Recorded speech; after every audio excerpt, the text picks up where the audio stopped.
Bana, katika hali ya kushangaza, rais wa Burkina Faso ambaye ni Ibrahim Traore kwa hivi sasa ameweza kuweka wazi nini ambacho kinaendelea katika mabara mbalimbali.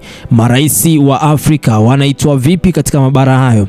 Sasa katika siku hii ya leo amesema kwamba maraisi wa Afrika wanaitwa ombaomba nje ya bara letu la Afrika.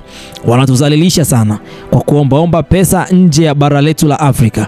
Sasa Ibrahim Traore ameweka wazi kwamba rais huyu ambaye ni kijana katika kipindi ambacho naweza kusema kwamba ni rais wa mpito wa Burkina Faso, anasema kwamba amekataa misaada yote ya ambayo basi ni misaada kutoka katika Benki ya Dunia, lakini pia amekataa misaada ya aina yoyote ya mikopo kutoka Ulaya au Amerika ili kusonga mbele kiuchumi.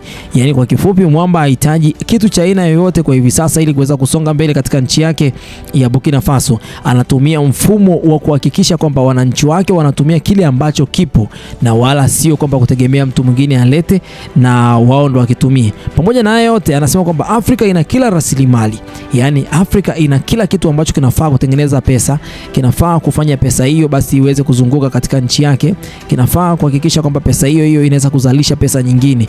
Kwa hiyo anasema kwamba Afrika ina kila rasilimali za kukuza uchumi wake bila madeni kutoka katika nchi za wakoloni, tena madeni haya yakiwa ni ya kifedha ambayo yanakuwa ni yako katika hali ya ukoloni ule. Huu unakuwa ni ukoloni mambo leo.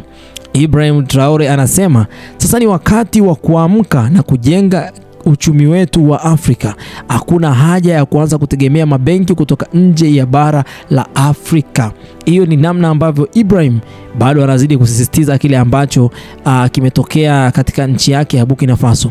Pamoja na hayo yote, kuna tetesi zinasema kwamba Ibrahim Traore pia amepinga vikali nguo za mtumba kutoka katika bara lingine. Anahitaji wa Afrika wavae nguo za Afrika tu. Yani katika nchi ya Burkina Faso anawahitaji wavae nguo zao za Burkina Faso, nguo za Kiafrika, mashati fulani ambayo ni marefu mpaka kwenye magoti, yapo kama vile kanzu lakini sio kanzu, naweza kusema kama nusu kanzu na pamoja na suruali, kwa namna ambavyo yeye mwenyewe binafsi anapenda yawepo katika nchi hiyo. Basi mimi nafikiri kwamba sitakuwa na la ziada. Hii ni tetesi kubwa ambayo inaongeleka katika nchi nyingi sana kwa sasa za Afrika kuhusiana na swala zima la nguo, lakini swala zima la ombaomba ndio balaa limekuwa limepamba moto sana. Bye bye for now.